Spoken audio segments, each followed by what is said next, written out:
So what they've been doing is they've been leaving cities, leaving California, leaving the East Coast, and coming to Vegas because there's a lot to do here. It's very cheap to live here. So we're the beneficiary of the California exodus.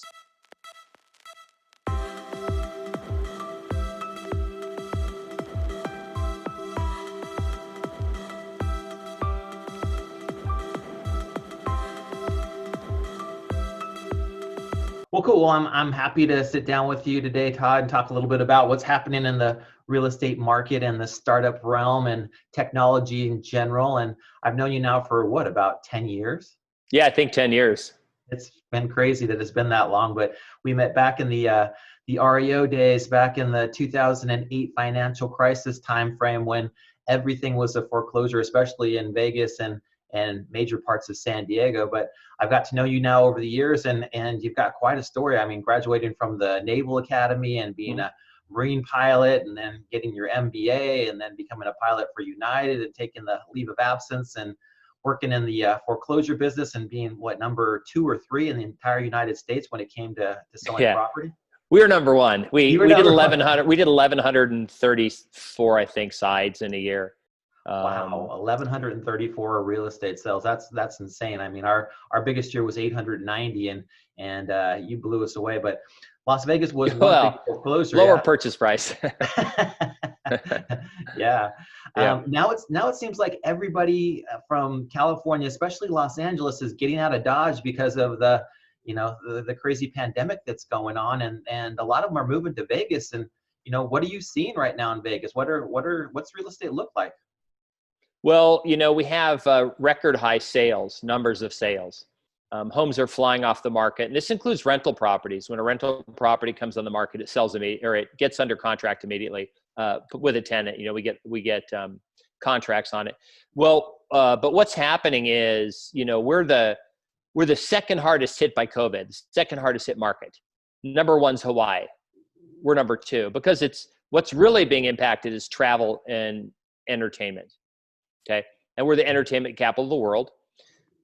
So we're being hammered locally with jobs, but there's a silver lining, and the silver lining is COVID. So what COVID did was it forced everybody to work remote. And so all those people who were living in the Bay Area, living in New York City, living in Los Angeles, working for whatever company, whether it was a tech company or any other kind of company, if they had the chance to move remote, a lot of people have been leaving. So what they've been doing is they've been leaving cities, leaving California, leaving the East Coast, and coming to Vegas because there's a lot to do here. It's very cheap to live here, and no state income tax. So we're the beneficiary of the California exodus. It's sort of like you have 2 things happening, right? The COVID and the loss of jobs, but the COVID has actually helped us more than the loss has hurt us. So what's happening is just people are coming here and buying houses, and literally tons of people are leaving the Bay Area to come here. It's incredible. Yeah, I think I was just listening to Glenn Kelman, the CEO of Redfin, and he said that there's a 50% exodus from Los Angeles and New York City, and there's a 70% inflow into markets like Vegas and Idaho and different areas like that. And I know that the tax laws in Nevada are, just so much more beneficial than they are in California. I mean, we spend somewhere between 13 and 16% of our income in taxes just to the state. And you guys have a big 0, right? We have 0. So where they're going is they're going to Boise, Idaho, because Idaho is very, very business friendly. And the quality of life there is fantastic. It's a great place to live. They're going to Austin, Texas. Texas doesn't have a state income tax. They're going to Nashville, Tennessee. Tennessee is one of I think there's 7 states with no state income tax. They're going there. And the cool thing is that Tennessee and Nashville and Austin has a tech scene. So they can support these tech companies. They have a labor pool, a skilled labor pool, which is sort of important for some companies, especially companies that need to have people together. But, there's a good portion of the population don't need to be physically in an office. And we can talk about some other stuff too, especially we talk about the Bay Area. If you want to get into that, what happened up there and what's happening up there, because it's interesting, because that's really another thing that's sort of a catalyst for areas that have doing well. And I'm imagining, Kristian, San Diego, you guys are doing fine, even though you're still in California, right? Oh yeah, yeah. I mean, I think San Diego is still pretty much considered a suburb for most people in California. It's not really a main metro area like Los Angeles and San Francisco. And we're actually the beneficiary of a lot of people moving out of LA and some of the more expensive parts of LA and saying, hey, I've always wanted to be in San Diego. And now that I don't have to go to my job 5 days a week. I can go live wherever I want. I'd rather live on the beach in La Jolla than I would in, Pasadena. But yeah, there's a huge amount of people that are moving into San Diego and causing real estate prices, which they have been all across the country, just to explode. And I think that the latest numbers show that the year over year price increase is about 15%, which Todd, we really never even seen before. I know that in Vegas, you guys had a 50% price increase back in 2004, 2005 before the per year. Yeah, per year. So you guys went up 50% and then 50% the year after that, which was like way more, like 125% jump in a 2-year time frame. But in San Diego, we're seeing 20, 30 offers on, every single listing. And there's just not a whole lot of people that want to move. I think our inventory is down to under 2 months, and it would be even lower than that, but we still have a pretty high amount of listings that are in that luxury range that are, over $2-3 million. They'll stand on the market a little bit longer. They might take 6 months to 9 months to sell. So that kind of skews our market, one way or the other. But anything that's in that $500,000 to $800,000 price range is just sold in an instant, with just people clamoring over themselves to get a 2% 30-year fixed interest rate, right? It's a great time for buyers, and there's just no inventory, so there's very little to choose from right now. And is that the same way it is in Vegas? Yeah, especially now our price ranges are different here. Here it's the 300,000. It's that FHA price range. I think the FHA limit here has gone up to like 439, but anything between 300,000 and 400,000 disappears instantly. We get tons of offers. Matter of fact, they don't even call and ask if we have offers. They call as soon as it goes in the MLS, they call and ask how many offers we have. And it's like, we just put in the MLS, like, well, we're going to send over an offer. Well, have you seen the house? Oh, that's another thing we have to do. So we're having to ask tenants before they submit their paperwork if they've seen the house. What we don't want them to do, now this is a trick that they probably did in San Diego that they did here. So what they do is they write the offer and submit it to get it accepted, because they just want to get their offer accepted, right? Right. And then what they do is, once they get the offer accepted, they go look at the house, and then they'll do that on 5 properties, and then they'll get 5 offers accepted, and then they'll run and look at them, and then they'll just cancel. They'll say, well, we like this one. They'll cancel the other one. Because remember, until you deposit your earnest money, you're not really bound to anything. You can always cancel for something. HOA, I didn't like you can always have an excuse to cancel. Yeah, definitely. I mean, that's one of the things that we've learned as brokers over the years now, is that when you have a huge seller's market like we've got now, buyers will clamor over themselves to try to get that advantage however they possibly can. And we're seeing escalation clauses now, which we haven't seen for a really long time. And that's just crazy, where somebody says, hey, I'll give you $5,000 more than the highest offer that somebody presents on the property. And I'm just like, really? Wow, we're starting to see people that are so desperate that they're willing to overpay, and it almost feels to me, Todd, like 2005. And people used to ask me, well, when did the market top out in San Diego? And it really did in 2005, even though we didn't see the precipitous downfall until end of 2006, and then all the way through 2010-11 was when things really hit the bottom. So in real estate, it does take those 3, 4, 5 years to kind of work your way down. And we had just millions of people not making their payments, and it takes a long time to make it through that foreclosure process. But does this feel kind of like to you like that 2005, maybe 2006 timeframe in Vegas? Not as much, and this is why. Back then we had the subprime lenders, and we had, the typical story was the cocktail waitress who has 5 rental houses, because all she has to do is state her income, and there's no limit. So she goes out and buy. She doesn't say, well, I also have 4 other houses. She just says, oh, well, my income's $10,000 a month. They go, hey, we can loan you X, and you're, as long as your payment's under $2,700. And what was happening was, you do 1 or 2 and you either flip it or put a tenant in it. And then you're like, oh, well, it's going to be worth $100,000 more in a year. So how many of these can I get? Right.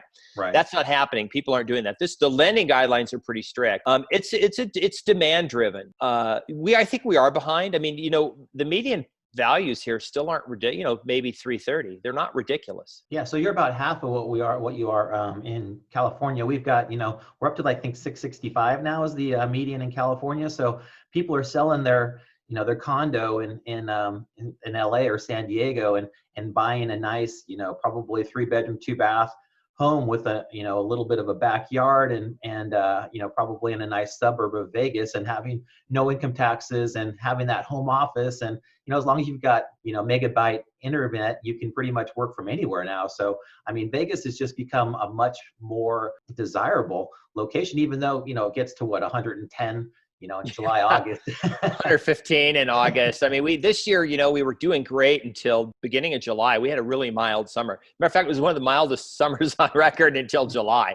And then the needle flipped and it went 40 something days over 100 consecutively. And, here, this is my summer gear. I'm wearing a long sleeve shirt. I'm completely acclimated to the weather. When I go to San Diego and it's like 60 and we're walking around, we have sweaters on because that's really cold for us. The heat is not an issue. People make a big deal about it, but it gets hot. Funny. We live in the desert. But funny, because I was sitting at a blackjack table, I think in Vegas, and it's funny because the dealer said when we're on our weekends we go to San Diego, and on your weekends you guys come to Vegas. So we pass each other on the freeway. You guys think it's great to come to Vegas for your long weekend. We think it's phenomenal to go to San Diego, and that's kind of like just what you were talking about. You guys always come out to Coronado and spend a long weekend at the Hotel Del when you get some extra time and you get a chance to hang out in San Diego. And we're like the opposite. We go to Vegas and spend our time in the casino and spend money and have some nice meals at the restaurants. Yeah, well, we did 4 Coronado trips this summer, even with the pandemic, just because we needed to get out of town. Not really because of the weather. There was nothing to do. And at least there we could, go to the beach and go to, restaurants were kind of opening back up. Mm-hmm. But the shows are closed. So we're actually this week we're going to a comedy club. It's the first, literally show that's going to be open. A lot of them won't even open because the capacity limits are so restricted, but there's a comedy club in downtown Las Vegas that's going to open.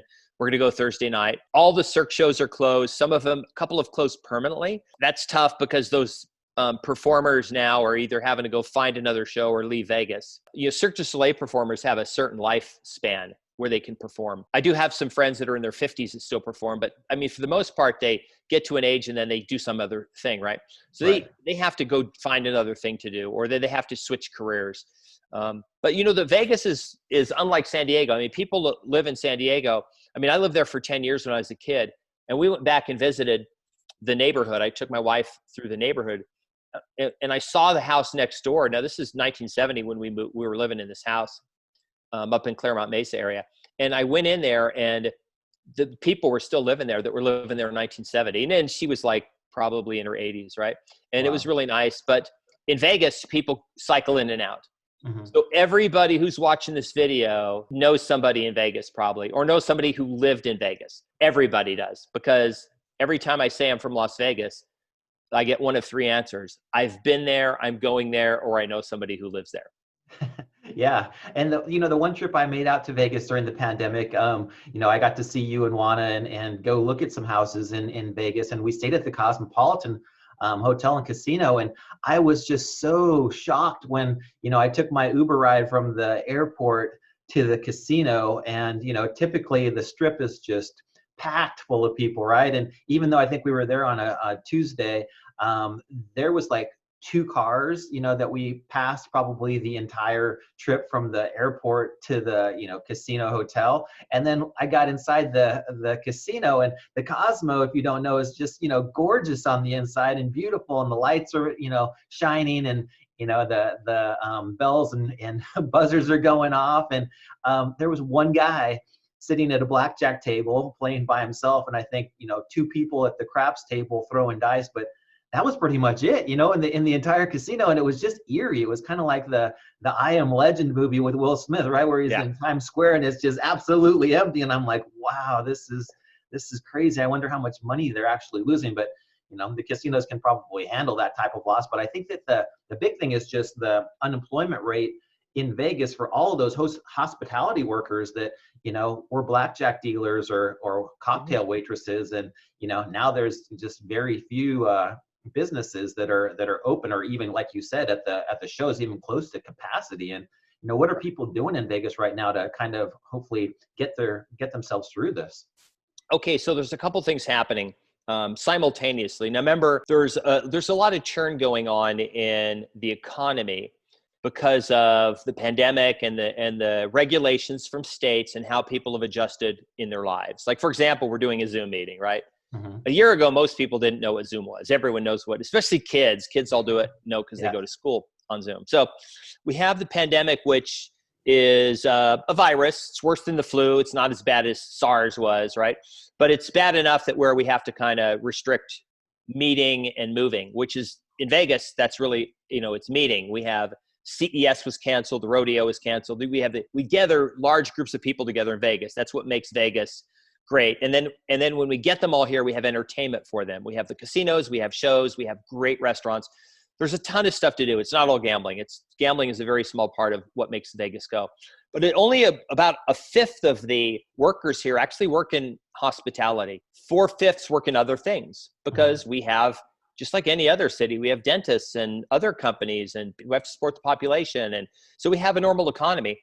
And so of that fifth, you have about half of it that's been disrupted, because the casinos are open and they still have people coming in to clean rooms, and they still have dealers, and they're not being very efficient, but they're still getting paid. And most of them, for the most part, are paying rent. But what's really happened is the other thing, which is the people who have left the Bay Area and other places that are flooding here. So normally, if you're looking at like a graph, you're going to have you're going to see a downward trend from demand in real estate. But then what you have also is people coming in.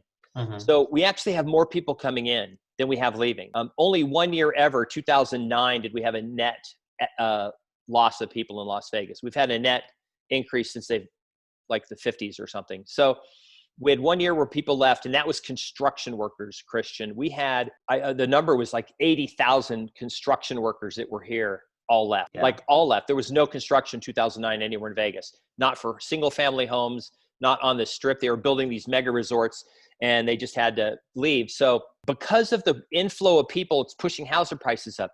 The market doesn't really care about employment rates. It doesn't know. Like the real estate market does. When you get 3 offers and they're over your list price, you don't say, hey, you know what, Mr. Real Estate Agent, these offers don't make sense, because I know there's a bunch of people out there who don't have jobs. So we should take an offer under list price, because we need to push the market prices. The market doesn't care. The market just says, hey, I got all these offers. And so there's an increase in demand. Now, what's going to come back is that the Vegas is going to come back. There's a vaccine out there. United is flying 777s from Brussels to Chicago, and each one carries 1.2 million vaccines, and these vaccines are starting to be distributed. This problem's going to go away, but hopefully by the end of 2021. Guess what's going to happen to Vegas? Everyone's going to come back, and all those jobs are going to come back, and we're still going to have the people, because this is the thing. If you left San Francisco because a small 2-bedroom place in the Mission District that you were living was $1.4 million to buy, and the rent was $6,500 a month. I just went in there today, and you can get a small 2-bedroom condo that's nice, that's like completely done, wood floors and everything, in the Mission District for about $850. Wow. Like 2 blocks from the BART station, and the rents are down too. You can rent a place now for $2,200, which is unheard of. Same thing, New York City and the Upper West Side. Families have just left, and there's apartments open, and there's stuff for sale. The statistics that you'll see on Zillow and Zumper and places like that measure home values and rentals, they're showing a decline, but they're lagging. Mm-hmm. They're not showing what's happening like today. I think it's going to keep, that trend's going to happen. But the thing is if you left the Mission District because you work for, brand X startup, and you moved out to Vegas with your family to have some stability and get out of California, and your boss says, you don't have to come to the office anymore, you can just work remote. We just need you once a month. You can fly up for a day we're going to have an all hands meeting for some reason. You're not going back. Right. Why would you go back? You live in a, 2,500 square foot 3-bedroom house for $350,000. That's sticker shock. It's reverse sticker shock. You had that when you came out with a guy from the Bay Area who was looking to come out here and buy. And we were out looking at houses, and you were shocked at these houses that were guard gated like country I'm like, I can't believe this house is only like 340 or whatever. You Yeah. couldn't believe it. And that's what they're doing. They come out here and they don't go back. Yeah. On a tangent, there was I don't remember the startup, but there was a tech company, a big one in San Francisco. They were spending $500,000 a month in office space in the Bay Area. And now they're spending $50,000 a month because they just have one area that they do have in-house workers, and then they rent a space when they have everybody for like an all-hands meeting. And I don't think that trend is going to change. I 100% agree with you, Todd. I mean, the Zoom economy is here to stay. And I think that you and I both know that we can get probably more done remotely than we can by going to an office. That's always been the way that I've worked. And we've had employees all over the country, if not all over the world. We have virtual assistants that we've used in the Philippines, in India, in Europe. And, we've had different people that have worked with us for such a long time that we've gotten used to it, right? We've gotten used to having conversations on Slack and, video calls on Skype or Zoom, and just the things now that people are really starting to embrace. And I really think that travel, though, might never be the same. People are not going to go from New York to LA to have a meeting anymore when they know they can get together via Zoom and do the same thing. And I feel like there's going to be a lot less business travel. Not that there won't be the same amount of leisure travel, and there probably will be at some point, but I don't see people getting on cruise ships, for a very long time, at least until, at least until they can feel somewhat comfortable that they're not going to be in a petri dish, for 2 weeks on the ocean with somebody who might have some, disease. But I do think that you're right. Towards the end of 2021, we'll get a good, comfortable feeling, at least most of us in the US, that things are somewhat back to normal. And I think by 2022, we'll start to see, people go to casinos and shows and sit next to strangers. And, I still get kind of an eerie feeling when I look into sporting events, right? Like college football games, like the Michigan-Ohio State game, where there should be 120,000 fans and there's like 5,000 in the stands. It's just, it's so eerie to be in that kind of thing. But, with all the people that are going to Vegas, I know that you guys live in Summerlin, which is an amazing area. My mother-in-law has a house in Summerlin, and it's a, beautiful area, just like San Diego, pretty much. You're about, what, 20 minutes from the Strip or so? Yeah. We're about as far west as you can go in town. Matter of fact, we can get to Red Rock. We go hiking out at Red Rock National Park, and we'll go out there and hike, and we can get there faster. We can get to the Strip. You don't have that in Los Angeles. Like if you're in downtown LA, you just can't go really hiking that. You're driving out to San Bernardino, and in the first traffic, it's an hour or two. COVID really, I think, was a catalyst, sort of a tipping point.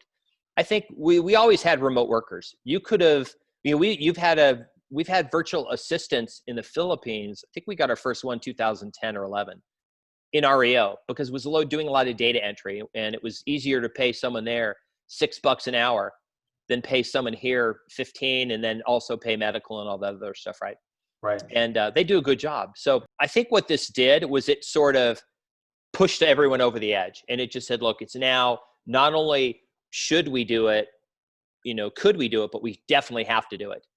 And, it's funny because, as I invest in startups, and you and I have run some startups before, right? We've been involved in a couple startups, and I think it was 3 years ago, we went to 500 startups to interview, and they didn't like the fact that we didn't have like all these tech people like hired in an office working. They didn't like that at all. Now, ready for this? When we evaluate startups, we actually prefer that they don't have that.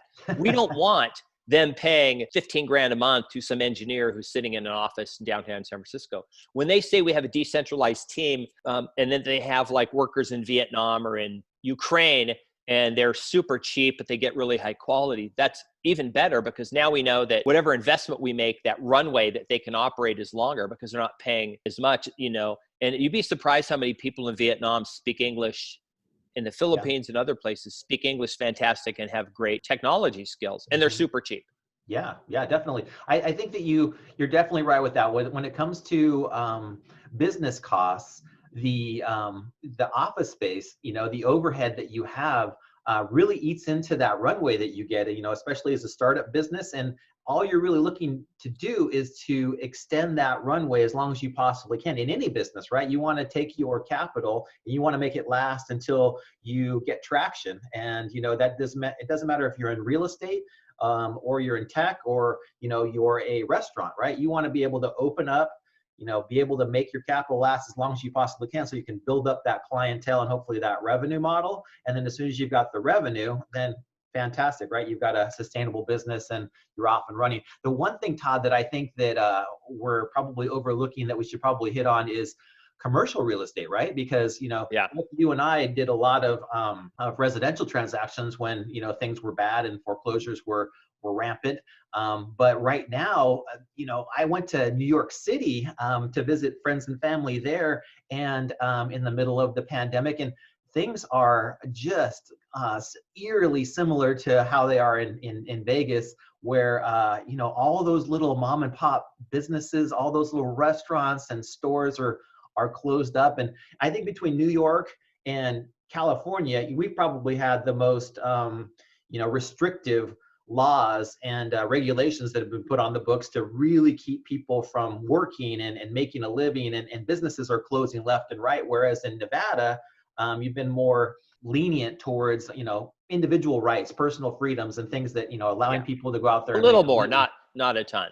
Yeah. But when it comes to the commercial real estate side of things, I just can't see all these offices being, people aren't going to go back, right? They're just going to be like, oh, you know what, I've gotten used to it. And even the big tech companies, like you said, up in San Francisco, the Twitters and the Facebooks and, a lot of the large tech companies are saying, hey, work from home or work remotely forever. Right? They didn't even put a come back to the office time frame on it, but that's really going to cause those commercial landlords and those REITs that own those properties to reduce the values, right? It's got to be the supply and demand thing, where if you've got all this additional office space now that people aren't going to occupy, the rents are going to go down tremendously, which is really going to hurt property values when I think it comes to those office spaces. And I don't know how things are looking in Vegas right now, but there's nobody in downtown San Diego. You can go to downtown San Diego and the office buildings don't have any lights on. Eerie when you go downtown right now. The restaurants still get a little, some people on the outside, and even those have been shut down now. But realistically, office space, I think, is going to go away as we know it, and maybe repurposed into something different. What are your thoughts? Yeah, that's definitely going to happen. So here's some sort of things that are happening. So it's two things with what's happening in commercial. One is the restrictive measures that governments have placed on people moving around. Okay. Then you have the ongoing craziness of government, which is over, from a opposite of libertarian, you get over here and you have authoritarian. And so you have the cities who are basically saying, hey, we need more revenue. So now we're going to tax your wealth retroactively 10 years. Because if you made wealth and then you took all your money and it's, you didn't pay taxes on it because not income, it's just money in stock. We want a piece of that because we may help you make that because you did it here in San Francisco or whatever.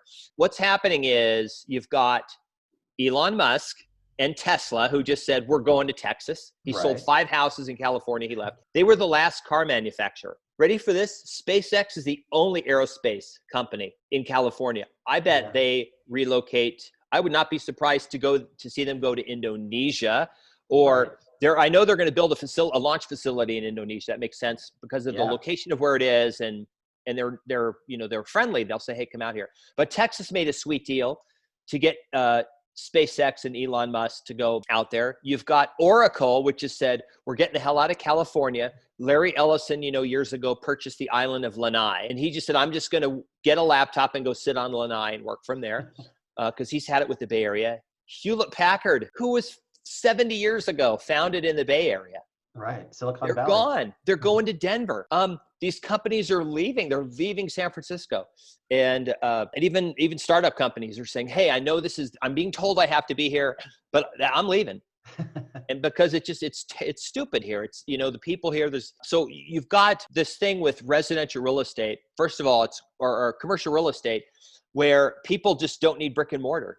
And we built for a brick and mortar world, and it doesn't exist. I mean, a lot of their real estate companies that don't have a physical office. You don't need a physical office anymore because the agents are out anyway. No one's really doing anything in an office. We have Teslas. We don't take them to they don't have enough room the Tesla dealership, it's the number one selling car in Vegas. They have like the smallest little car shop in town, because when we have a problem, we go in the app and then a car pulls up in front of our house and they fix the car at our house. Brick and mortar is the past. So these commercial places are going to have to get repurposed, and they're going to have to figure out what to use them for. That's going to cause a downward pressure in values of commercial property and rents of commercial property. And then the second thing is restaurants. So whether it's science or government or whatever, restaurants have been hammered because of, oh, you can only have 50%. And I think the number I heard was restaurants need 72% capacity to make money. And they can't. Now here in Nevada, we're down to 25%. So a lot of places are just like either have closed, or they're to go only, or they run a small staff and they trying to make it, or they're just trying to make it to the other side. They're like, hey, look, I've had this restaurant for 10 years. I made money in the past. I'm losing money now. I can get back to making money in the future. So I'll do that. And they're eating it. I read that 82% of all restaurants in New York City have not paid rent. And then here in Nevada, they say 30% are going to close. Like gone. They'll gone. And we've seen a couple places we've used to go to. They're gone. You're right. I mean, I forget what the numbers were on Yelp, but 100,000 or so businesses have closed that they've just been able to, that people have sourced through, going to where the restaurants or places of business used to be. And so when you have 100,000 places that have closed, and that's just, that Yelp's reporting, the numbers are staggering. And like we talked about, we might not go back to normal until the end of next year or possibly even 2022. So do people have that runway and that cash reserve in order to make it through this? And it's really kind of scary. And the government regulations, kind of what you hit on. One of the things that push or kick the can down the road, and we work and I invest in a lot of distressed properties, but ever since March, pretty much the entire mortgage market has been put on hold when it comes to foreclosures and even the eviction moratoriums that are in place now, right, with the entire United States. And that ends here, at least eviction wise, in December. But the mortgage forbearance, was basically a year is what they gave people. If you couldn't pay your mortgage in March or April, whenever the pandemic started, they said, oh, we'll give you a mortgage forbearance, anybody with a government backed loan. But the private mortgage servicers too pretty much jumped on board with that and said, we're not going to foreclose on you.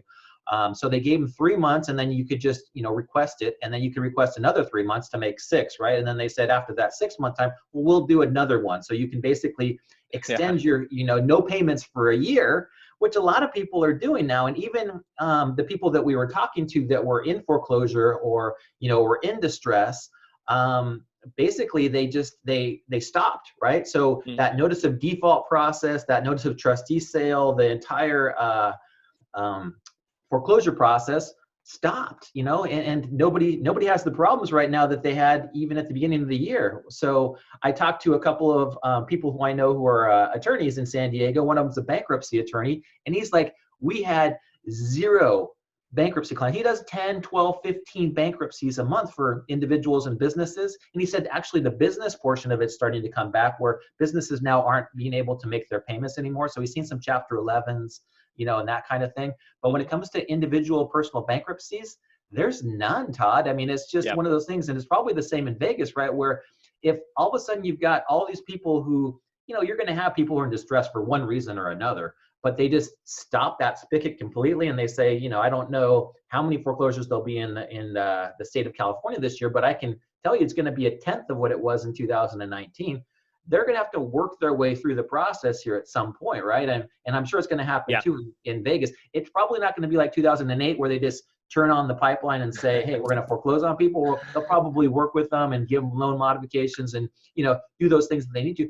But we're going to see a lot more distressed homes that either come on the market as for sale or are, in that stage where they owe too much and they're going to go to foreclosure here at some point. But there's going to be that glut, right, that makes it through the pipeline here. And how is it looking in Vegas? Is there, I'm sure you guys have the same foreclosure moratoriums, the eviction moratoriums, and like you said, people aren't paying rent when it comes to commercial properties. But how are things looking in Vegas? Well, it's the same thing. So we're obviously federally, we have the same issues with the mortgage forbearance and things like that. We're not seeing foreclosures. We don't expect to see foreclosures. I don't think that's going to happen. We just got an extension. So we had all the way through to September eviction moratorium. We had a small window where we could evict. It's been closed off by the governor till the end of March. So there'll be no more, can't be any evictions till the end of March unless they're a nuisance, which is, there's some people who've been able to get people out on a nuisance. There's like a loophole. If their lease is up and they don't leave, you can evict them. But if they have a lease, you have to try to work it out, and then you can't technically evict them. But let's say that they actually stiff you and say, you know what, we're just going to stay here and we're never going to leave. And you go, oh, I just looked at the lease. Your lease is up the end of the month, so I'm giving you 30 days. You got to get out the end of the month. And they're like, oh, we're going to stay. You're like, well, we can evict you because, and then this happened once, right? This happened. You can't evict us. And then 3 days later, oh, we just found out we don't count in that eviction moratorium. We can be evicted. So we'll now negotiate a deal that makes sense, right? Sure. Because they can be evicted. So you guys don't have really anybody needing to make payments, it sounds like, until March at the earliest, right? So they've got another, they've got another significant amount of time here.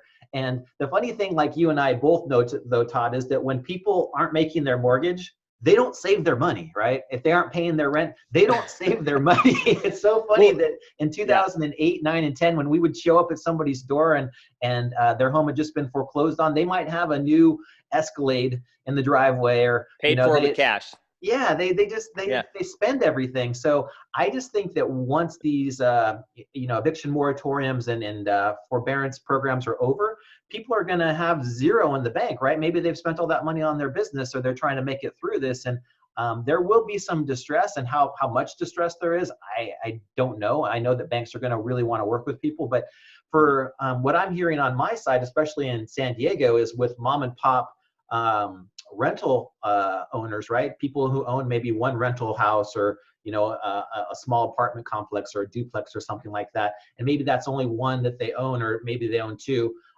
They're really having a difficult time, right? Because they're having to make their mortgage payment, and nobody is paying rent. And so they've had enough of this income property. They're not real estate investors. They just wanted to have that stream of income coming in, in their golden years. And now all of a sudden they're stuck with this non-performing asset, and they want out of it. So, it's going to be kind of interesting to see what happens with those. It's a bit ridiculous that government has basically blanket, no, you can't evict, because you have people taking advantage of it. Like, look, everyone who's a landlord is a reasonable person, and can say, look, you lost your job, there's a pandemic, because people are not completely cruel, right? On the same time, though, it's unfair to the landowner or homeowner or whoever, and this is why.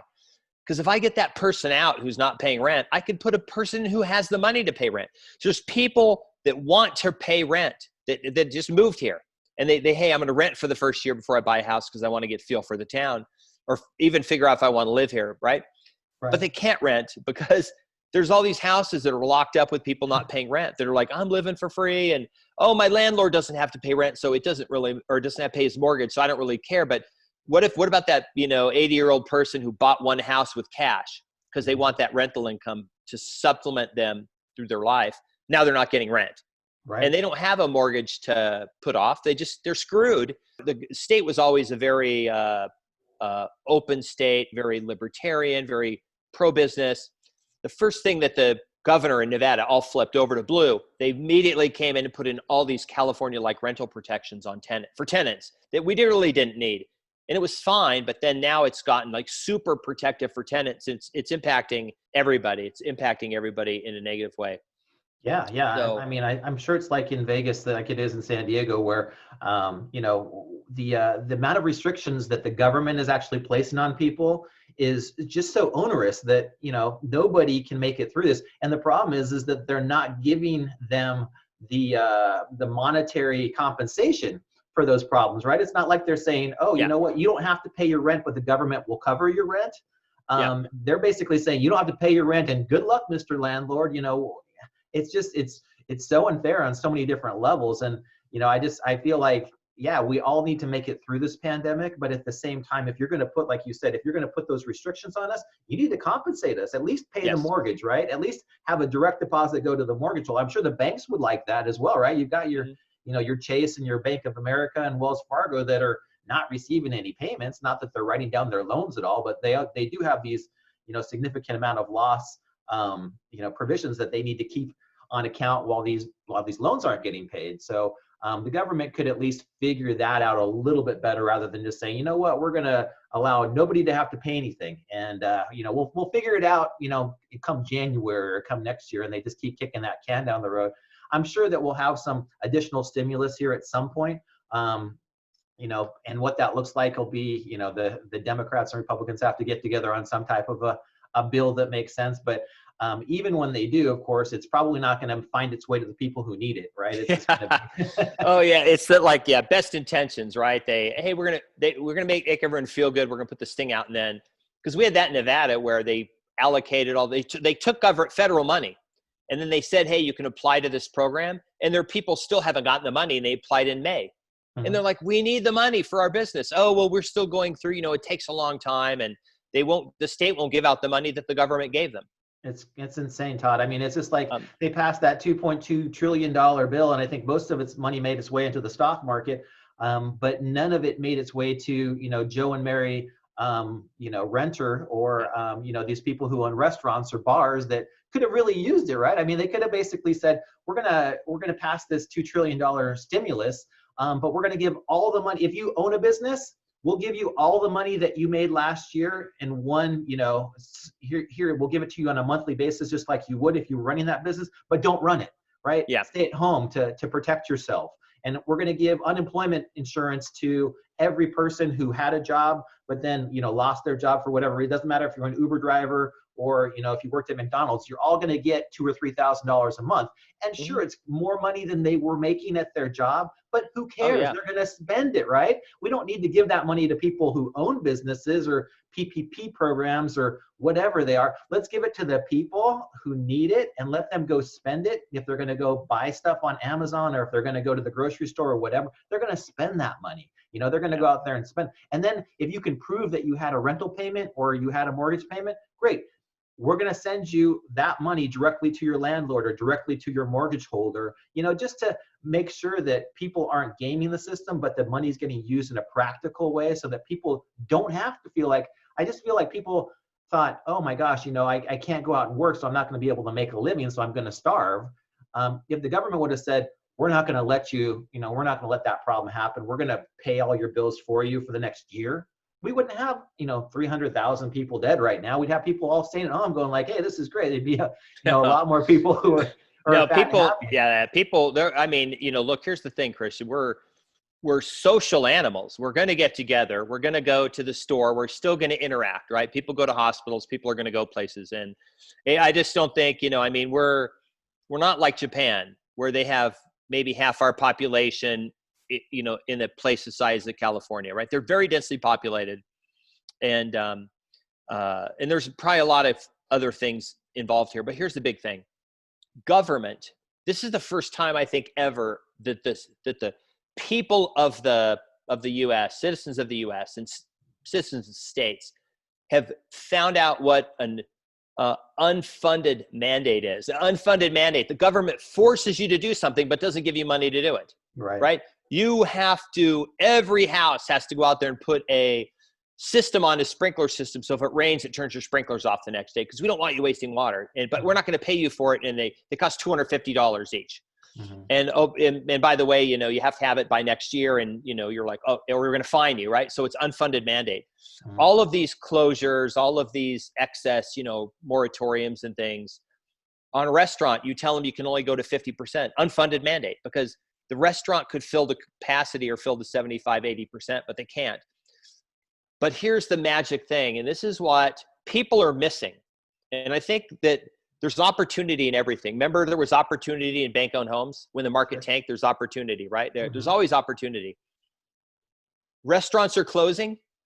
DoorDash is great, right? Everyone's using DoorDash and Uber Eats. Exactly. Those things have exploded. People who never used them are using them, right? Mm-hmm. Zoom. People aren't meeting, they're going and getting on Zoom. They're for everything that happens, you can't go to the movie theater to a show. So you're adding that subscription to Netflix, Disney Plus, Hulu, Amazon Prime.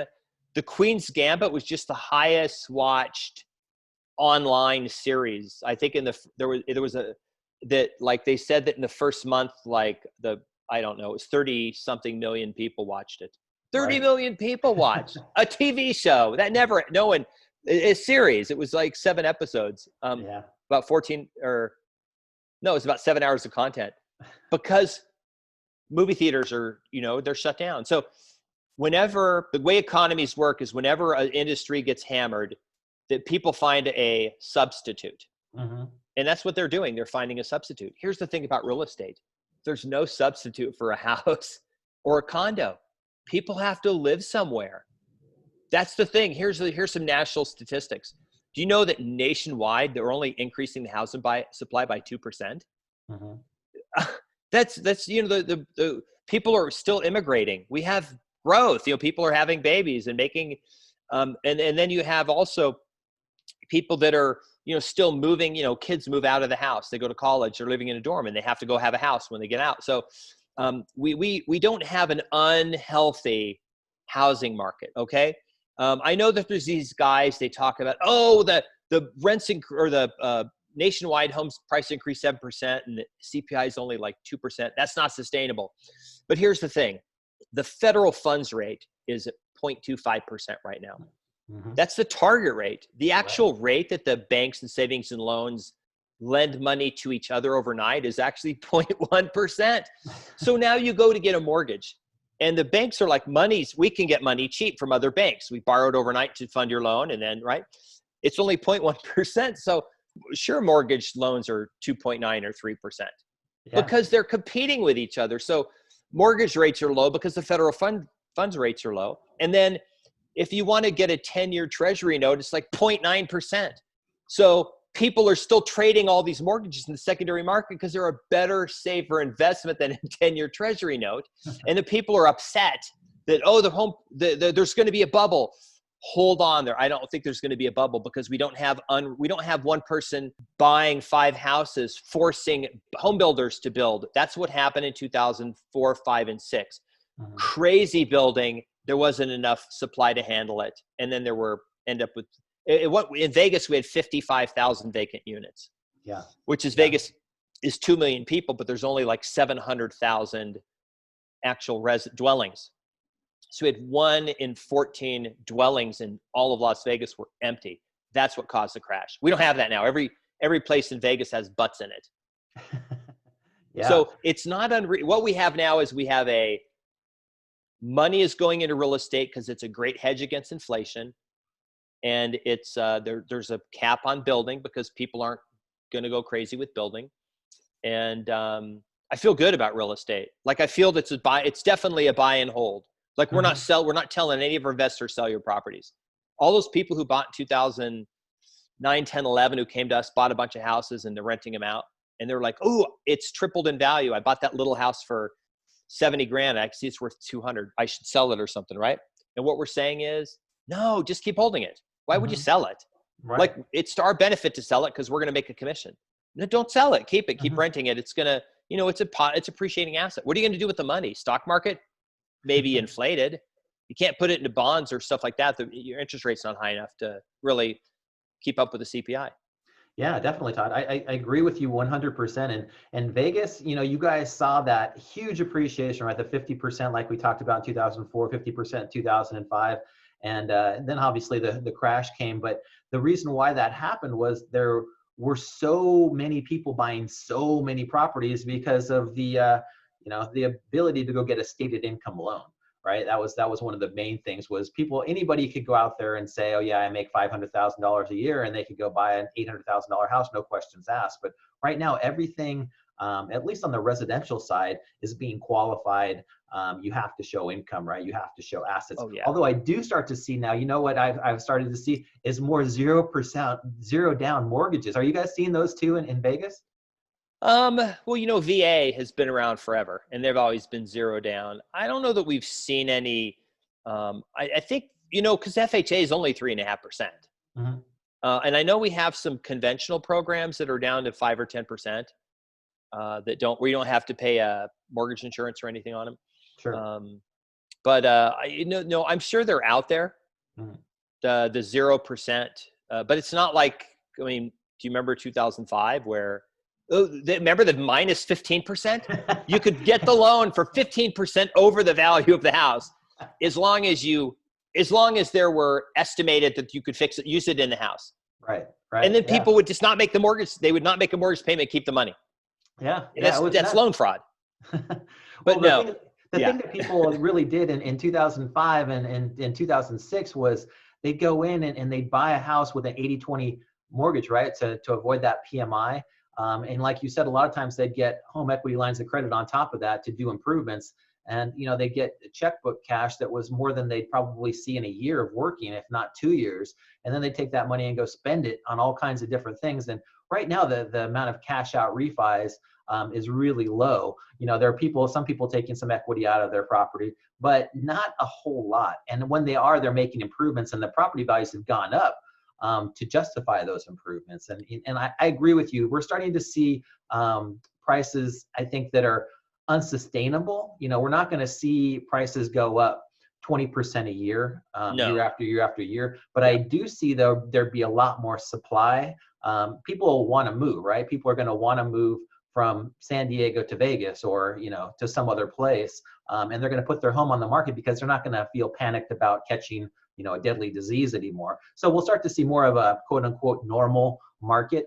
But even when we do, I think some of the benefits that we talked about being in Nevada as opposed to being in California, and I just can't believe how many, like you talked about Elon Musk, leaving California, and Joe Rogan moving to Austin, and lots of people that were just California, they were people that loved being in LA yeah, or loved being in the Bay Area.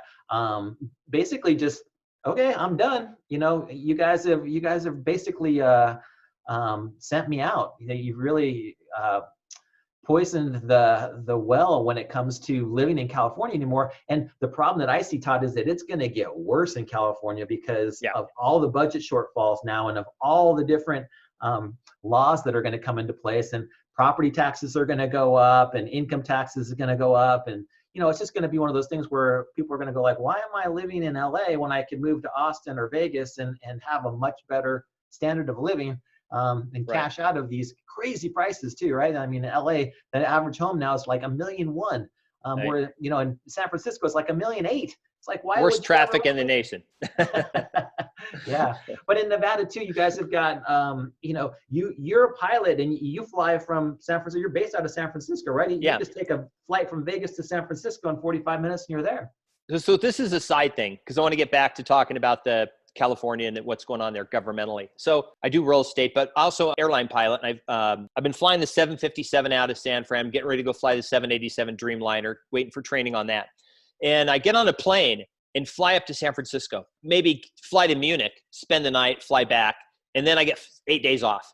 So I get on a plane, I get into San Francisco at 2:00. I run through customs, and there's a flight on Alaska, let's say, and it leaves at 2:40. And I just run over to the Alaska gate and show my pilot badge, and they go, okay, go take a seat. And I just run on the plane, they close the door, and I sleep, and I'm back in Vegas, and I get 8 days off, right? Mhm. 50% of all airline pilots do not live in the state they're based out of. Wow, Okay. I'm a 50%? Nevada resident, but I work in California. Now, here's the great thing. We have tons of pilots that live here that are based in LA and San Fran. You don't want to live in the Bay Area if you're based in San Francisco. It's super expensive. So you live here in Nevada. You pay no taxes. You get on the 6 a.m. flight to go to work. You're there at 7:30. You don't pay to go because we're free. We travel for free. If you live in LA and you're driving into the airport, it probably takes 2 hours anyway. Mhm. When I was LA based, it was a 47-minute flight. I was leaving my house and getting to work quicker than somebody who lived in Riverside. They couldn't get to LAX in 2 hours. I was beating them to work, and I wasn't having to pay state taxes, right? So Perfect. that's market forces, right? Now, but here's the great thing is I don't pay California taxes, even though I technically work in the Bay Area.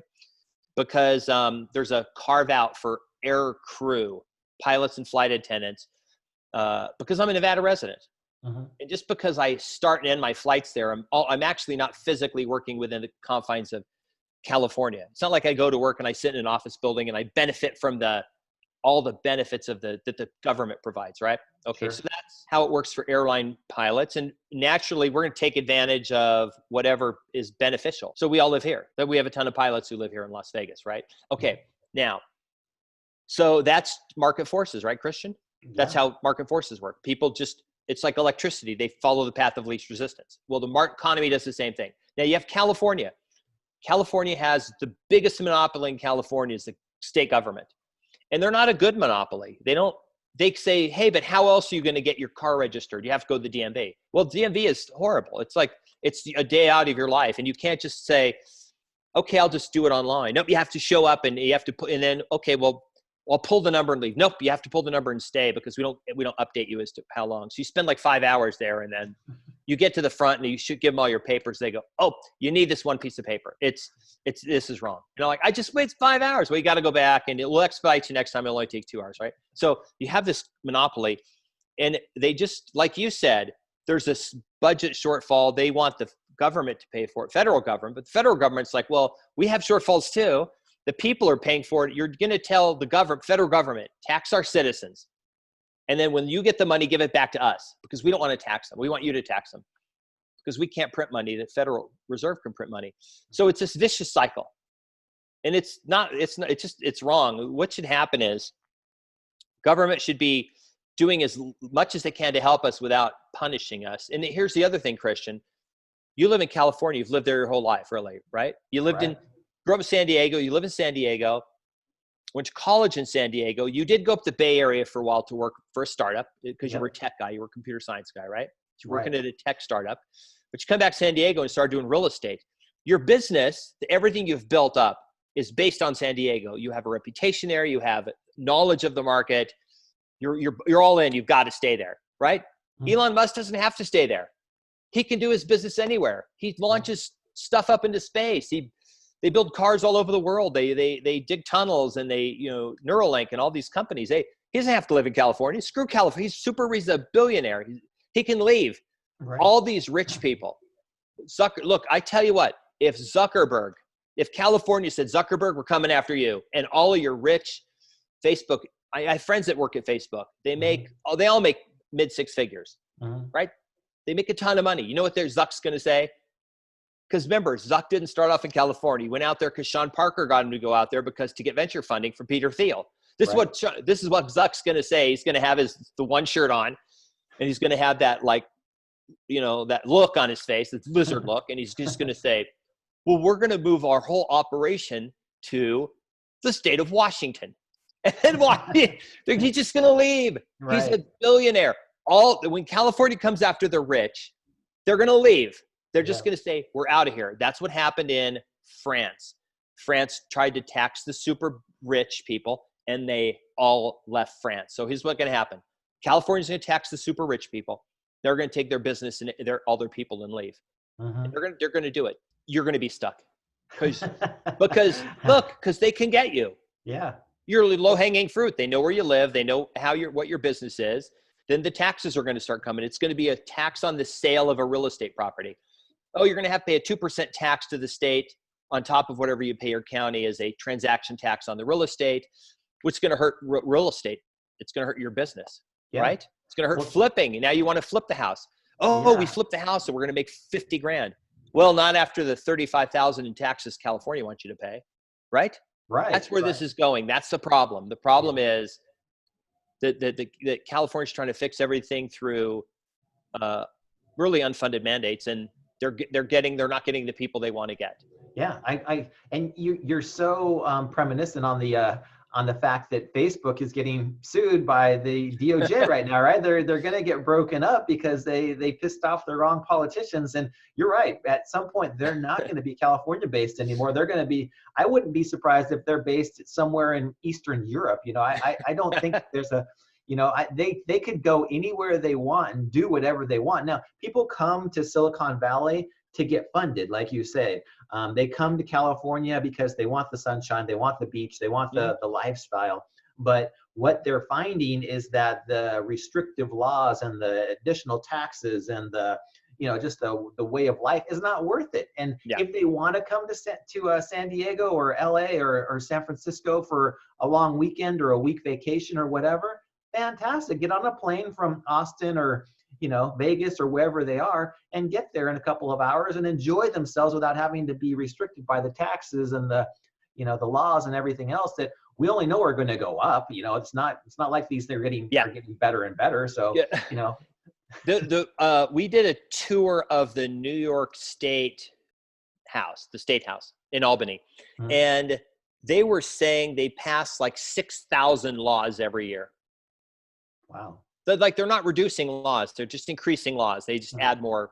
And no one knows what all the laws are. You're always, I guarantee you that anything that's happening at your house, you're in violation of some law, especially in California. Right. Right. And that's a problem. But here's the thing. Last year we went on vacation to Croatia. Everyone in Croatia uses Facebook. They use Uber. They used Airbnb. We used Airbnb to rent to get our places. We didn't stay in hotels, right? Yeah. Guess what? The Airbnb hosts in Croatia, they don't care where Airbnb is headquartered. They don't care. They don't care where Facebook. They don't care. They don't care where Uber. They just care that they have this tech that they can use. And I think that we're seeing this the shifting of everything. It's just like this has been so disruptive. I mean, the lockdowns were really tough for a lot of people. I spent 14 years on active duty in the military, 10 years in the Marine Corps.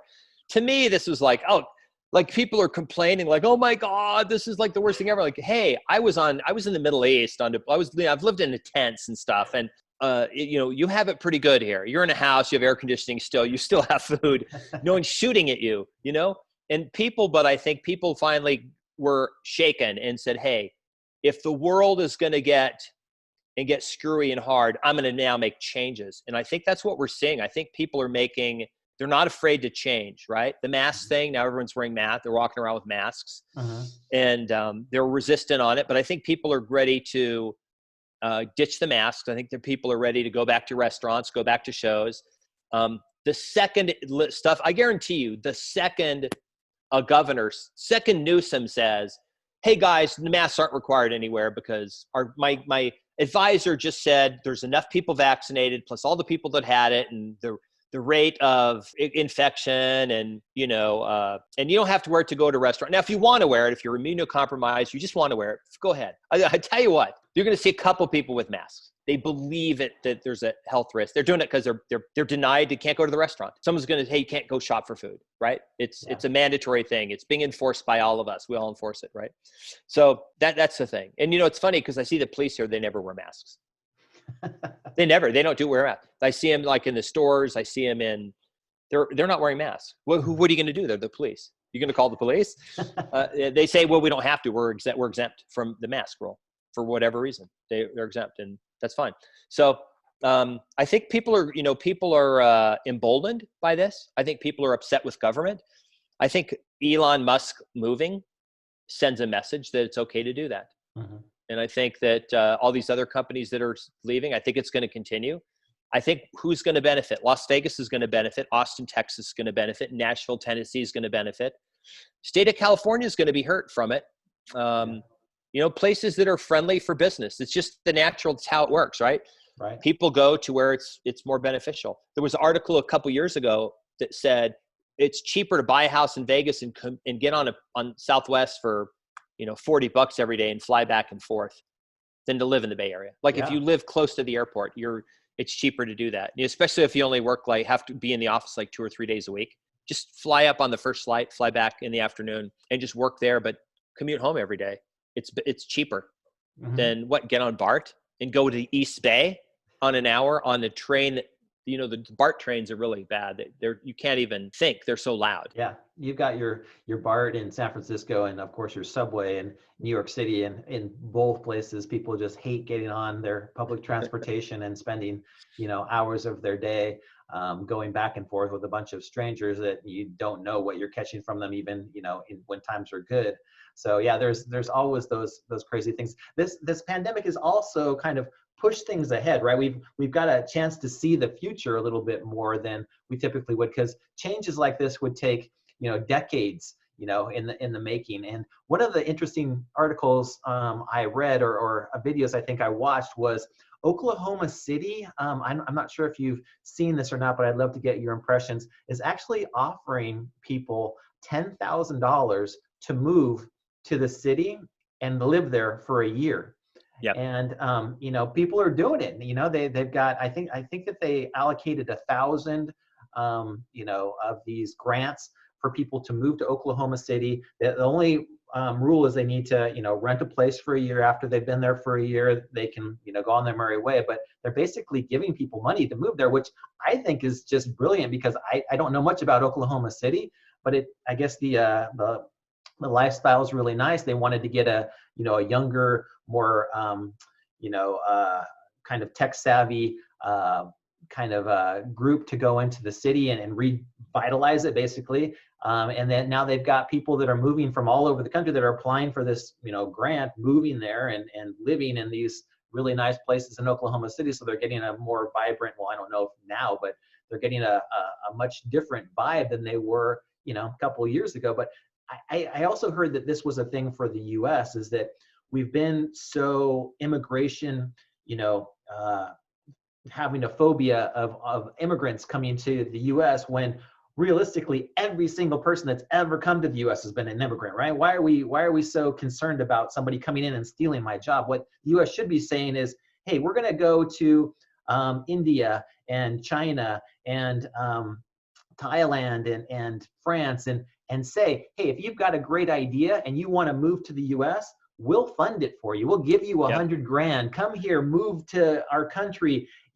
Basically the brain drain that we have going out of the United States has just been so tremendous over the last 4 years. Is now we need to get those people who have great ideas and want to start a startup come to the US. And you don't have to go to Silicon Valley or New York City. You can go live in Detroit or Austin or some other place and form these amazing businesses. Who's going to be the next Uber and the next Facebook and who are these companies that are going to come in and these founders? And realistically, all we're looking for is the best and the brightest. Come live in the US, come live in Vegas, or live in some place where you're going to get the benefits of being in the US, and we want you here. We want you to come.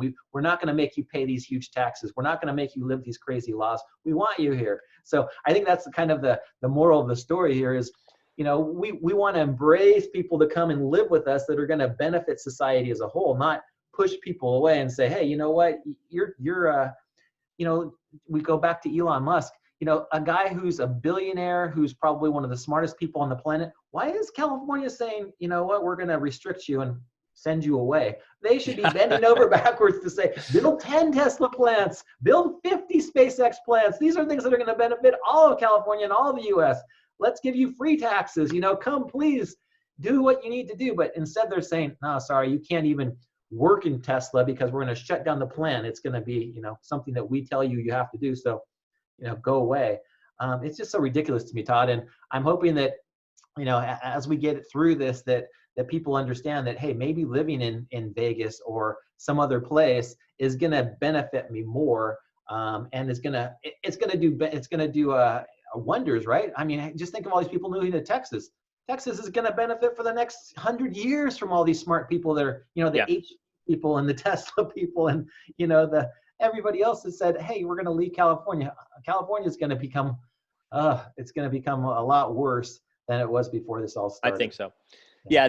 Well, so you're right on the immigration thing. The immigration has always been a tricky one because we get to pick, right? Who gets to come. And the problem is that over time, we've shifted from service type jobs to more technical jobs, right? We don't really need more we needed bodies. Uh-huh. What we needed in the 1860s, late 1800s we needed farmers. We needed people to come farm. So we gave them land. It was called land grant. We just said, we don't come, just come over here and farm and we'll give you land. And they were giving people land and then they would go farm it and build their house and build life out there. And they farmed it. So that's the Midwest. That was the Midwest. It was it's all farms. And then, but we need more technically trained people. So we have the programs in place to bring the people over that have technical skills. Remember, we don't necessarily need to have them here. We don't have to have them here because remember, some can work remote, and they still do come over. But the problem is we still just got to make sure that we know who's coming over because they're still bad people and there's trafficking and things like that. So we just got to be careful. That's the hardest part is like, how do you just can't let everyone, you can't just open the border and let them all come in because then, where do they want to go? They want to go to California, Nevada, Arizona, maybe New Mexico, and then try to, benefit from whatever. So we want the immigration to benefit us, but this is perfect. This is why, we have immigration in the United States. It's happening right now. We have people immigrating into Texas and they're coming from the nation of California, right? Yeah. And but they don't have any barrier because we don't have a barrier within the United States. So it's a real thing. And California, look, historically, Texas was an oil state. That millionaires, all the millionaires in Texas were either oil or real estate, or they had something to do with the oil industry. Mm-hmm. It was the biggest thing in the world, even Louisiana. Oil was everywhere. And when oil crashed, the state crashed. And then the state in the 90s said, hey, wait, we can't keep doing this. So they said we need to have more diversity in our economy. And this literally is it. This is the future. The future is going to be Texas. Someone just went to Houston. Who just went to Houston? A big company went to Houston. Maybe it was Oracle. I think Oracle went to Houston. Oh, you're right. Yeah. Oracle went to Houston, Texas. Yeah. Mm-hmm. It's a huge city, right? Or was it Dallas? Maybe it was Dallas, but they went to Texas. Yeah. Yeah, they went to Texas. And then, of course, Austin has a tech scene. That's where South by Southwest is, but there's tons of tech companies there. And Austin, remember, it's flat. Mm-hmm. So Austin could become huge. It's not like the Bay Area where you have this big thing of water and then a mountain. Yep. And an ocean. So you can't really, where you put everybody, you run out of space. You don't have that problem in Austin. So you can just keep going out. You can get all the people you want in your area there, and then they're all in the state of Texas, not paying any taxes. And when you do, the problem is like, remember what happened in Queens with Amazon, where they made this deal to bring in Amazon tech workers, like for AWS, Amazon Tech, $125,000 a year jobs. They were going to bring in like 10,000 of them or something. It was a lot of people, a lot of highly paid tech people. And they basically said, we don't want you. After they made the deal with the government, the people said, hey, it's too sweet of a deal. And they said, fine, we're going then. The city made them a deal over at the, I think Hudson Yards. They said, you come over to Hudson Yards. We have a better deal at Hudson Yards than Queens was going to give you. So now Queens lost out, and all those workers are now over in Hudson Yards. So where do they live? They live in Chelsea, and they live in Lower Manhattan. They live in that area now. They're going to flood into that area. They're not going to be buying places in Queens. They're going to be over there. And it's when they go out to lunch, they're going to be over at Hudson Yards, and they're going to be in Manhattan. Mm-hmm. And so the governments, I think, have to just they have to make it easier for business. This is a side thing. If you've ever read a science fiction book about the future and space, it's corporations control space. Have you ever noticed that? It's corporations are at war. Right. The Earth is never at war with a foreign planet. It's corporations that control different parts of space. Well, one corporation controls part of the asteroid belt, and they have mining out there. Mm-hmm. And they're really rich with mining, and they transport their stuff back into Earth. And you have another corporation that controls the moon and some other thing, and it's corporations that go to war. Corporations have all the armies and the forces that fight each other. The planets don't really need it, right? The planets have figured it out. It's the corporations that go to war. And what do we have now? We have these massive corporations that are $3 or $4 trillion corporations in the U.S. already. And now, and who's going to space? A corporation, SpaceX. NASA's going to be gone someday. Yeah. It's going to be SpaceX and Blue Origin, and these other space companies will compete. And if the US government needs to send something into space, they're going to call up SpaceX and go, hey, can you send this thing up into space for us? And it'll be regulated, but the corporations are going to run it. And I think that's another thing that government needs to figure out. But we've never seen a government go bankrupt, because a company can go bankrupt, but a government has a permanent funding source. They can just go to the people and say, hey, we want more money to fund our thing. And I think that's the problem, is that California, it just got out of control. And it got out of control right in the Bay Area. And it came to a head. And all these companies all at once said the pandemic was the last straw. You pushed it everyone too far. Now we see what your government, what you're capable of doing with your power, and we can see the things you're planning to do. So we're just going to leave right now. And it's unfortunate, because then what about the guy who has a restaurant that HP people used to love to go to for lunch? They're not going to go there. Right. The business owners who can't leave are screwed. They're right. screwed. Yeah. You're That's 100% right. Yeah. It's kind of crazy, but yeah, we've been talking about government so much. It leads me back to kind of the days of Thomas Jefferson, right? In 1800, when all Jefferson wanted was small government, right? It was just like, right. get rid of everything, so let the states govern themselves, and we'll be here to help if there's a problem, but otherwise we're out of the way. We don't want to have anything to do with it. We're going to let you guys go out there and make money, be prosperous, and it's just when government thinks that they understand people's lives better than the people do, that's when we get into trouble, right? They're like, oh yeah, give us your money and we'll spend it in ways that are going to benefit you. Or like, well, wait a second, I don't want that to happen. I want the government to do things that I can't do, like police and fire and roads and bridges. But when it comes down to the things that I want to be able to do, which is like own a piece of property or travel or do the things that you get out of the way, just let it happen. And, going back to real estate, kind of tying that in, how much money now is spent on just the permitting process and the government laws and the rules and the regulations to even build a piece of property. I mean, in California now, it's so ridiculous. People are leaving, like developers aren't developing because, to build just a little cookie cutter 3-bedroom, 2-bath house, it's going to cost you $500,000.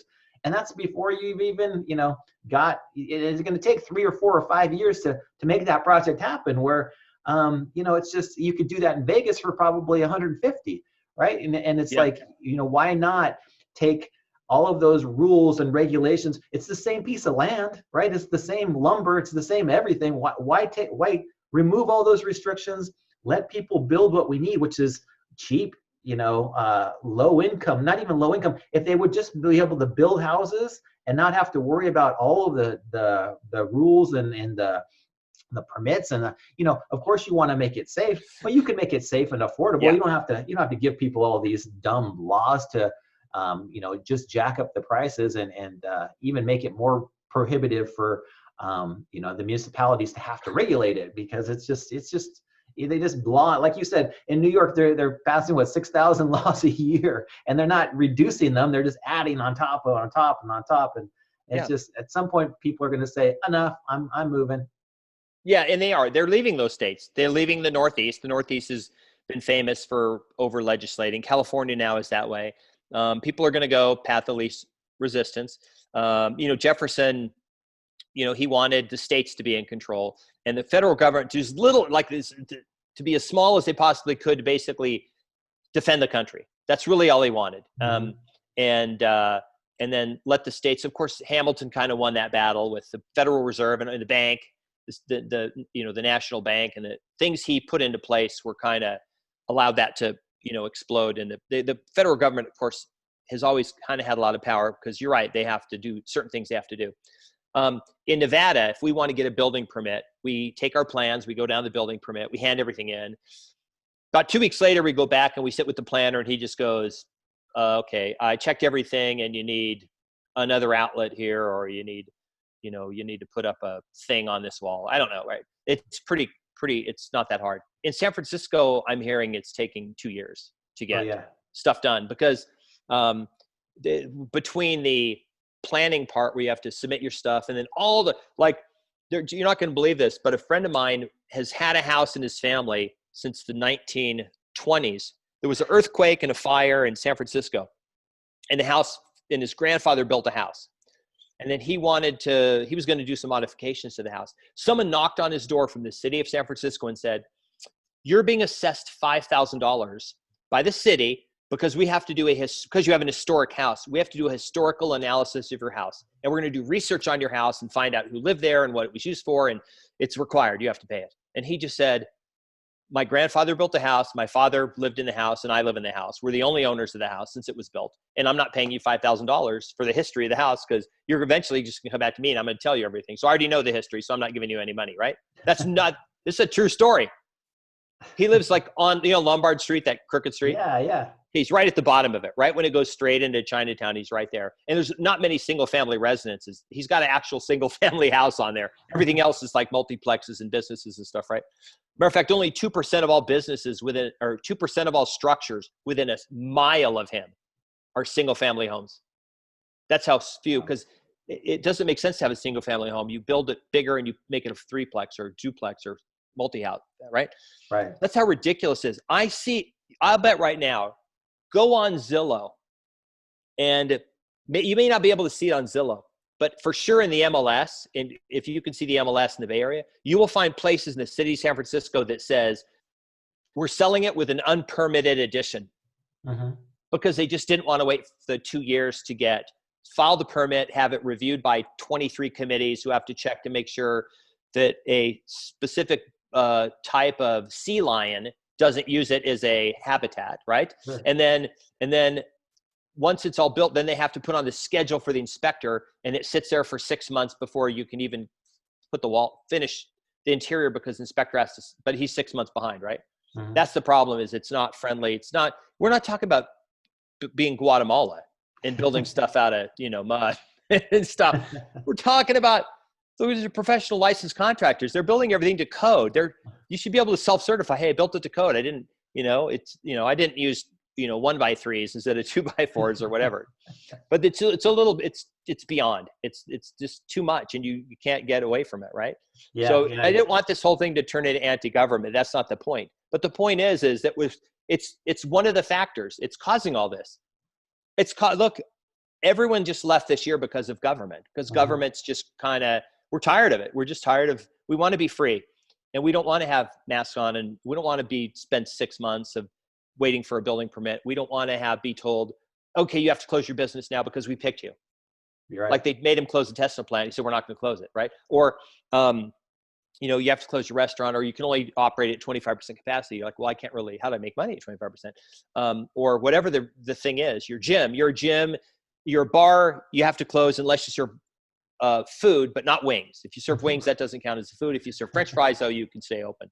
It's so ridiculous, Todd, that you say that, because I went to the down to the God, now the name's escaping me, but the old Marine base, in San Diego here, I forget. Are you talking about NTC San Diego, Liberty Station? Liberty Station, yeah. We went down to Liberty Station for dinner. It's still a Marine base. Yeah. And it was the Navy side, Navy Recruit Training Center. It's now Liberty Station. So we went to Liberty Station, and we went to the food court, and I went to go grab a beer, and the guy said, well, I have to sell you this little coupon for $8, which entitles you to go get whatever food item you want, but I just can't sell you the beer. And I was like, who came up with that stupid rule that I can't go buy a beer unless I buy something from the food court as well, and you have to give me an $8 coupon? It's just those little things that really frustrate people, and they're like, why would I have to go buy a hot wing to go with my beer? That's not going to create a system that doesn't, so that I don't catch a disease. It's just so arbitrary that what people make you do. And what I've seen, Todd, just to kind of wrap this up, because I don't want to take too much time, is I've seen now that we've got our states, right? Like we talked about, we've got our Californias, we've got our Illinois for, Chicago area. We've got our New York City, some of the northeastern states as well, that have really been restrictive on what people can and can't do. And they've really kind of overstepped their boundaries when it comes to those types of things. And then we've got our Texas, and we've got our Florida, and we've got our Nevada for the most part, where people have said, hey, you know what? This is a problem, and we're going to deal with it, and people need to be smart, but we're not going to tell you that what you can and can't do with your body, or where you can and can't go, or use some common sense with it. And the smart people who lived in California or New York or whatever said, you know what, I like that better. I'd rather go to Texas, and I'd rather go to Florida, and I'd rather go to Nevada and live in those places where I can go do what I need to do. And now I can do it on Zoom or Slack or whatever, and I can accomplish more. And hey, maybe I wouldn't have done this ever, but now that I know that I can, it really is giving people more freedom to do those things and get out there and experience. And maybe they come back at some point. Maybe they say, you know what, I really don't like, Tampa as much as I thought I would, or I don't like Vegas as much as I thought I would. But they might like it more, And I know I know they like not having to pay taxes, and those are 3 states as well, right? You got Florida, Texas, and Nevada. Nobody likes paying taxes. Yeah. So what are some of your final thoughts? Just that that for every for every action, there's an equal and opposite reaction, and that's what we're seeing with all of this. The government sort of said, even the scientists haven't been able to get on the same page, but this is what government has done. I'm an analogy. They marked with a micrometer what they needed to do. They did that. Then they took a crayon and made a line, and then they took an axe, and that's how they did it, right? So it's arbitrary. And I think people are very wary of that. And we're all scratching our heads with why, or why is there curfew from 10 at night to 6 a.m. Or it doesn't make sense. Right. So I think people have said, hey, I don't like this, and I'm going to do some other thing, and forget about COVID. The movie theaters are all closed, and I want entertainment. So what am I going to do? Going to watch Netflix, Amazon Prime. Oh, I don't have a subscription. I'm going to sign up for one, right? The winners, if you bought Zoom stock in February or even March, I think, early March, you did really well. Zoom popped. Uber Eats did well. DoorDash did well. Tech companies have done well. Even people are still buying Apple devices. People are still spending money. We got Amazon deliveries yesterday. We get them now all the time because I don't want to go to Best Buy. We were going to buy something yesterday, blogging microphone, and I just didn't go to Best Buy. I said, just order Amazon Prime. I don't want to drive all the way. It's only 4 miles away. I didn't want to drive. I just want to go there and put the mask on and walk in the store. So I just got on Amazon, and it just showed up, the next morning, like 12 hours after I ordered it. So people are going to do to whatever suits them best. That's number one. Two is real estate, at least in Vegas, I think, we're the beneficiary long-term, not just now, long-term from California mostly, but other places too. But the California's mismanagement of its people and treating them poorly, making them all leave, basically making it painful for everybody. We'll recover, sure, if the people running the place get a little more friendly and say, hey, we realize that you can't operate this way. And so I think that's it. It didn't make me to turn this whole thing into anti-government, because I'm certainly not anti-government, but just I'm pro common sense, right? I don't need all the rules and laws. I just use common sense every day. If I'm around sick people, I put my mask on. But when I'm walking around I actually people when hiking and have people walk by me tell me to put on the mask. And I'm out in like Valley of Fire. And I'm like, you're kidding me. You're walking by me on a hiking trail. Oh my gosh, you and me both. I was at the beach in Del Mar, and I was just, I was going with my chair, and I think I had my towel and a couple of bags and stuff, and I forgot to put my mask on while I was walking from the sand to put the stuff on my car. And this lady says, mask on, and I was like, oh, come on. I'm at the beach putting my stuff away. Yeah. So here's the thing. There's always going to be those people who want to control, and there's the people who just want to live their lives. So the people who want to live their lives and accomplish something and do some stuff, and we've heard the stories, all the businesses that have left, LA and San Fran, those are the two biggest where people have left. And I think probably, I wouldn't be surprised if people are leaving Portland and Chicago for sure, probably New York City. I know for sure New York City, that place is just that's getting blitzed. Restaurants there, I don't know, they're going to get wiped out probably. I'd be surprised if half of them. Tons of store. There's actually an Instagram feed of all the pictures of businesses that have closed. That's all they do is when they find out a business closed, they drive and take a picture of it so you can see what it used to look like. And it's this massive feed of closed businesses in New York City just in the last, few months. It's sad. Yeah. So it's nuts how I think that we're going to have our winners and losers when it comes down to this, and the losers are definitely going to be some of the bigger urban areas, and Yeah. the winners are going to be those places that are less restrictive. They have less laws on the books. They're not the New York Cities that are making 6,000 laws every year. They're the they're the Vegas, they're the Austin, they're the Miami or West Palm Beach or whatever. But you're going to have people that now have that ability to work from wherever. So I think too that you're going to have a competition between municipalities, right? Which we've never had before. Yeah. It's kind of been like, oh, you're stuck, just like you said with me. I grew up in San Diego. I love San Diego. I've got a business network in San Diego. But if it becomes too restrictive for whatever reason, or too expensive, I leave San Diego. I go someplace where it's where it's nicer and better and more family friendly, or whatever the case may be. And that's where we are right now, is that people are seeing, like, I don't need to be in San Francisco. I can be in Boise. I can be in Austin and have a great life. And now I can have an even better life that I did back in the Bay Area, like we said, where you have to spend 2 hours in traffic every day, or do all those things that you didn't really want to do, but you kind of put up with for such a long time that it probably became such a habit that you forgot that you did have a choice. Yeah. Here's the thing. If your work involves one of these or a laptop, I mean, if you're at a auto factory where you're like stamping a thing or physically doing something in a factory, you have to be there. There's zero reason a employee who does their work on a MacBook or computer has to be physically there. You can do everything. If your work is electronic, if the value you provide is a marketing thing or a engineering thing or whatever you're doing, you have to be there. So if you don't have to be there, and it's bad to be there, it's why people were trying to, remember they built a wall in Germany because it was so bad on the East German side, they were trying to get over to freedom. And they had to physically barrier to stop them, right? Yeah. That's the thing. And we don't have a barrier. There's no wall. We talked in Nevada about building a wall between us and California to keep you guys over there, because you just kept coming. And it was like, where they keep coming over here? What the hell? And we just see license plates every day. If I see a guy driving around who acts like he doesn't know where he's going, it's a California license plate, right? And I don't know if he's a visitor or he'd moved here. He just hasn't switched his plates yet, but yeah. And they really complain up in Boise, Idaho about that's what they call them, the Californians. Mm-hmm.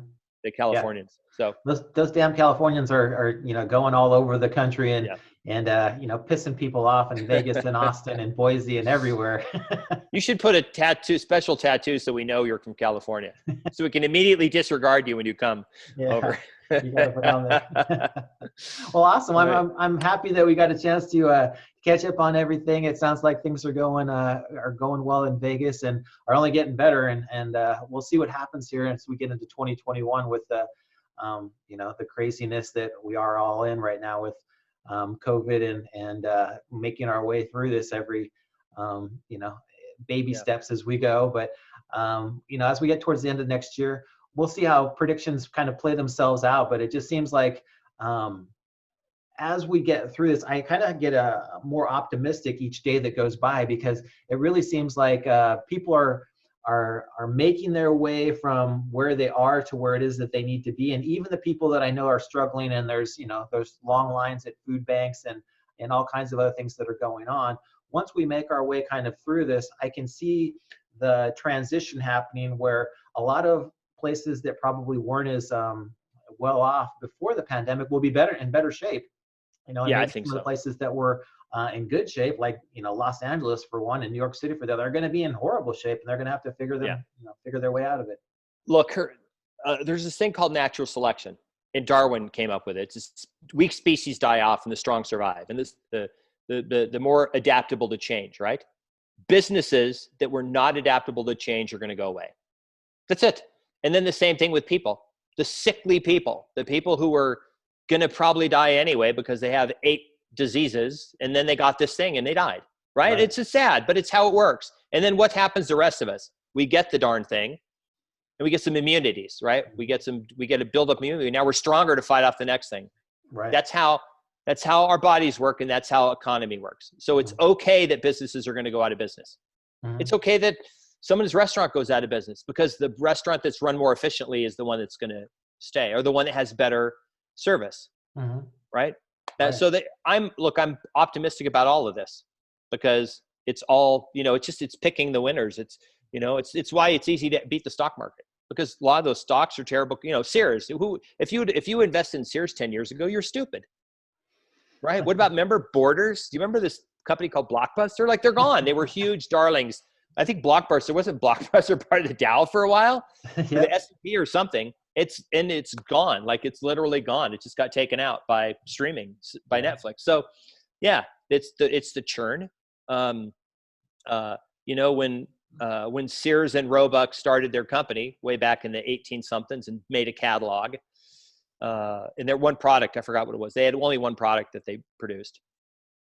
It was the thing. But now, no, we don't need that. You know, what that evolved into. We don't need it. It doesn't exist. So it's fine. It went away. Everything, look, Uber someday will be gone. Tesla someday will be gone. We won't drive cars. We'll transport, or I don't know what we'll do. All these companies that exist, airlines will be gone. We won't need airlines. We'll find some other way to travel, you know, space travel, or maybe we'll be in tubes underground. I don't know, but it's all going to change. And we'll see some of it in our lifetime, right?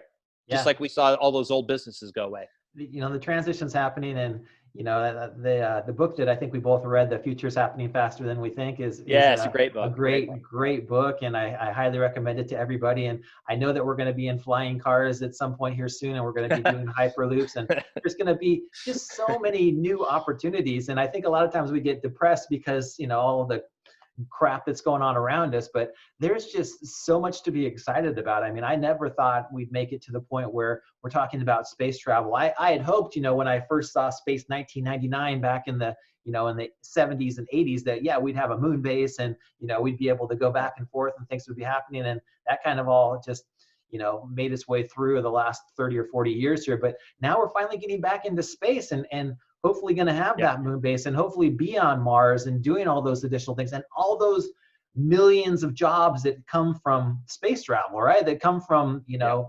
mining moon, you know, craters, and all the things that we never even thought we were capable of. And they're just getting pushed ahead now. And you're right. It is kind of that Darwinism, that, you know, the fact that the weaker species are kind of, are getting weeded out, and the stronger businesses and you know, things that are happening are just going to thrive, and they're going to continue to thrive. And you know, it's just it's a cyclical way that we go through business cycles and human cycles and everything as well. And it's great that we you know, we can kind of take that that view of everything from the macro level and be able to say, wow, we have all these additional opportunities. I think that this is that that, you know, litmus kind of test where we go from where we were to where we want to be, you know, as a society, as a people. And we can make that determination if we want it to be, you know, an amazing process, or if we want it to be a not so great process. But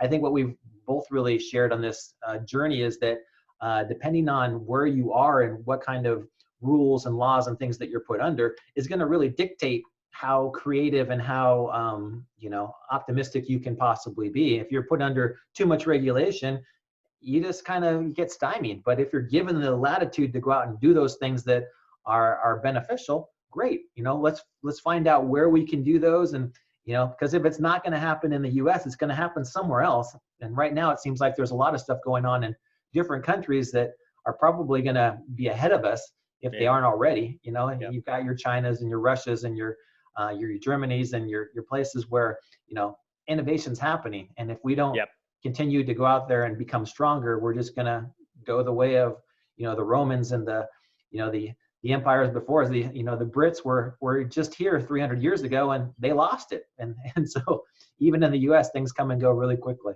Yeah, I agree. But the only one thing I predict is it will still need real estate, because we have so much land and we need to live someplace. So I'm bullish on that. I think we're going to need it. It's not going to go away. Definitely need those places to live. And, you know, there's a lot worse places to be than in Vegas or San Diego.